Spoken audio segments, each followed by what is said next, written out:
Yeah, yeah, we back. Mafia Material Podcast, episode number 64. That was the Kingdom Pond mic drop. Shout out to Mel Faze, We Together Film, my nigga Green. We gotta do another one soon.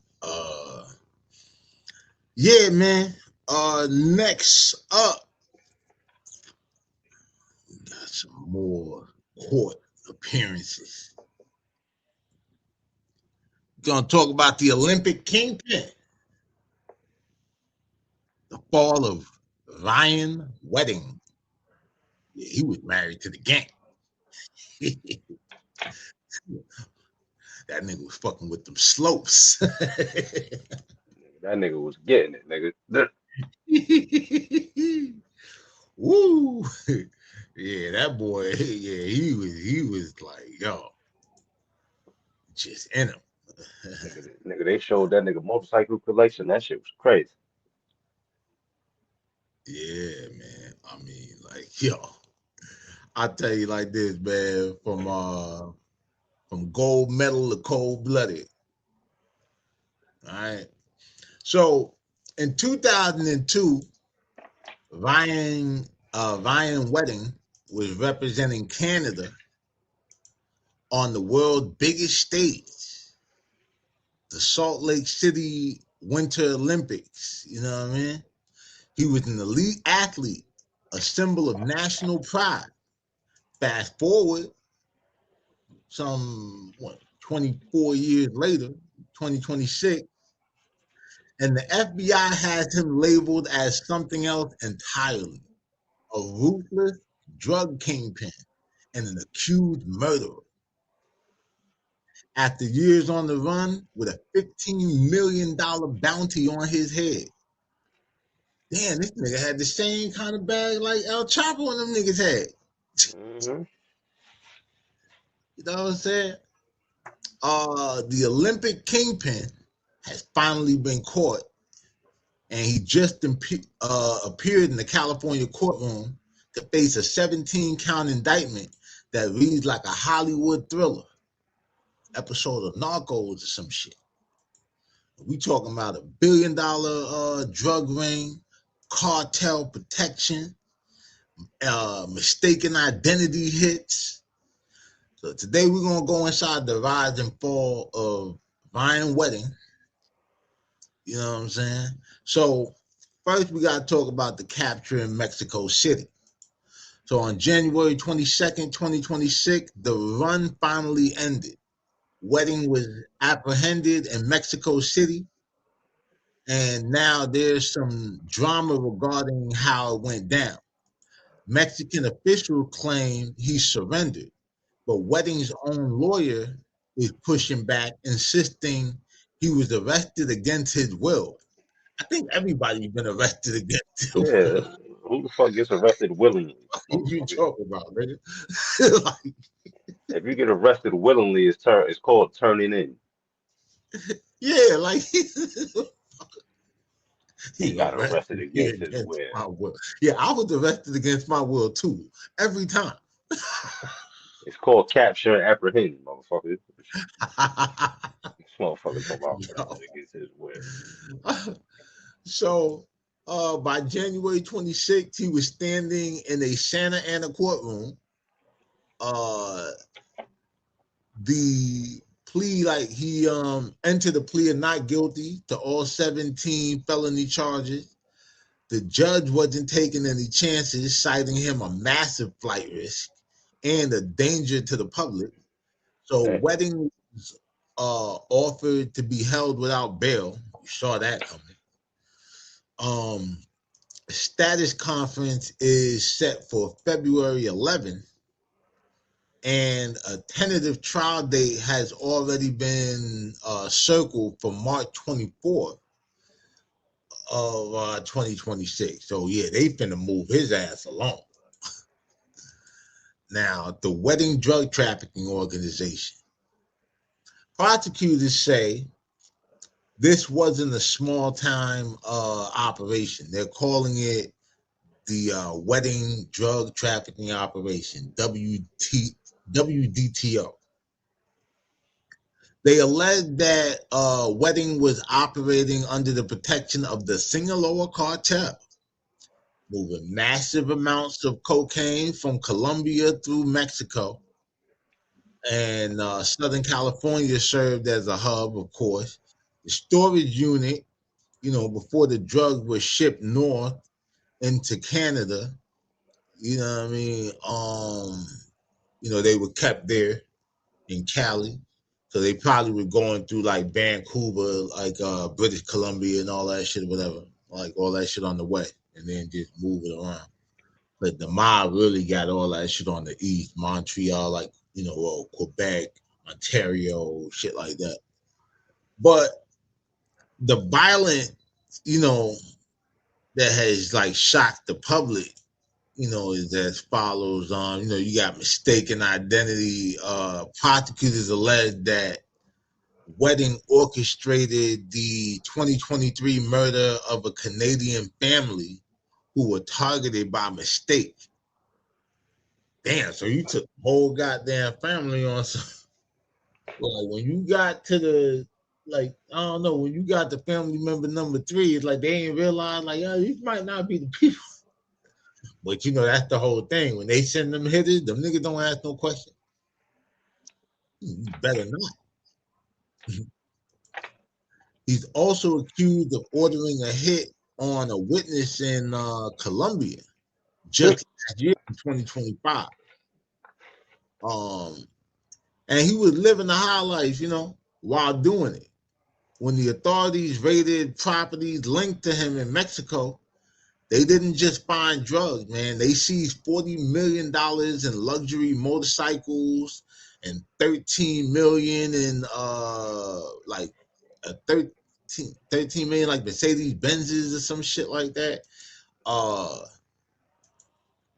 Now, how did an Olympic snowboarder end up here, right?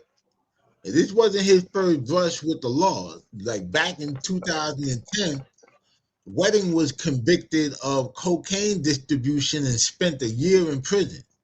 Federal agents believe shortly after his release in 2011, instead of going straight, he used what he learned to build a global empire. You understand? Like, yeah, he probably connected with some niggas while he was in there.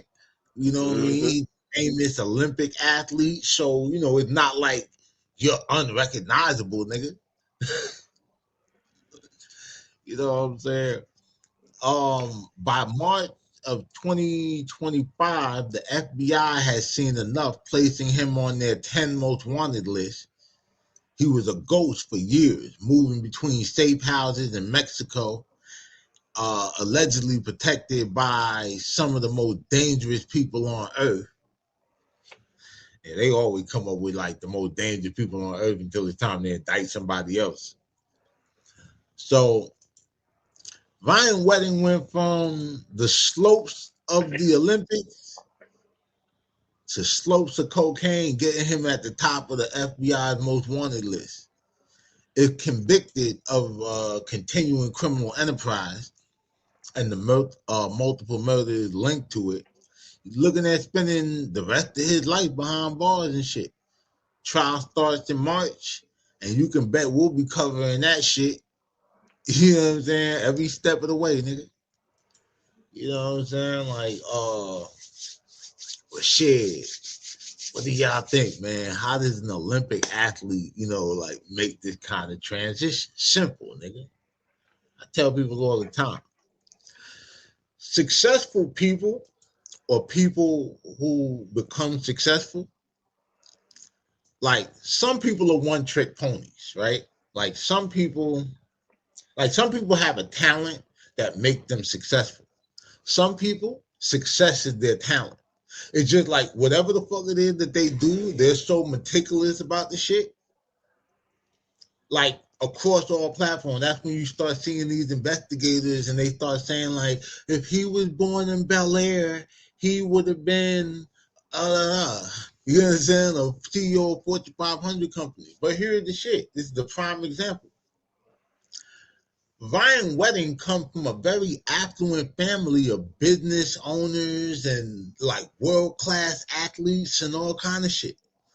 This nigga had no like no poverty.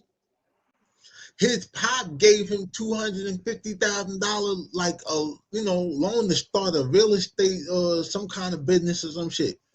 So the whole thing about it is, yeah, the support system, the foundation, everything, and you still chose to get in the Street game. life. Yeah. You understand what I'm saying? So when you people sit here and say, you know, or act like black on black crime and single mothers and oh, he was in the projects and the ghetto. Nah, bro, some people are just wired. Like they want the shit when they want it. You understand? And they realize that through legit means they might not get the life they want. And then you gotta think, if he already grew up having everything, you got to think about like something getting bigger and the appetite growing. Like, you know what I'm saying? So it's like, yo, you already grown up having Beamers and all that shit, whatever. So now you want supercars. You want a Bugatti. Mm-hmm. You get what I'm saying? It's a different thing. Whereas if you come from riding in, regular like American cars or public transportation, then getting to a level where you got a Benz and a little truck or whatever and shit, you might feel like, nigga, Yeah, this you on top. sounds like, you understand? So that's just the whole thing. It's about what you're exposed to. You know what I'm saying? Like a spoiled motherfucker or whatever might be more eager to jump into the game and like start hustling for the money because if you're spoiled, you've always had everything easy. So it's like if your parents were giving to you, it's like now the streets is your new daddy. Mm. Here, do your chores and I'll give you your chores might be, whipping chicken like a stir fry. But yeah, man, let us know what y'all think in the comments. You know what I mean? Would y'all go from slope to slope? I mean, cause you talk about $1 billion drug operation, so you wasn't no small time shit, bro. Yeah, You got a billion with a B nigga, and that all nigga, liquid, look, nigga, they no said that nigga, contract. nigga, they said that nigga put a hit on a nigga in Colombia. This nigga's from Canada, Yeah, nigga. yeah, that nigga. This nigga, he's really an international criminal, nigga. Criminal now. Oh man, From the but yeah, suburbs of man. Canada to the streets of the world. I just left Colombia. I just I just went skiing on a Metroton. And literally, Oh man. Hey, I guess or whatever. He gave his snow coat to Jim Jones and shit because he ain't needed no more. he damn sure don't need it no more. Oh shit. Oh man. Well, Ryan Them Wedding, niggas, I think it's them niggas should crazy. have some heat now. Shit, they got motherfucking sponsorship. They better have some heat.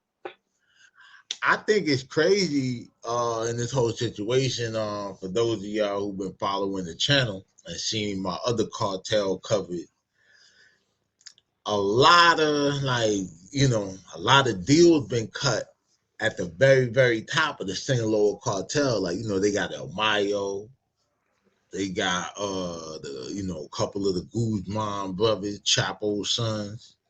You know what I mean? And a few people that struck deals. The Mayo's son was working. And now all of a sudden, a lot of dominoes falling. All of a sudden, the greatest trafficker in the You know, but yeah, like I said, man, that's our story on that. Let us know what you think. The Mafia Material Mobcast, episode 64.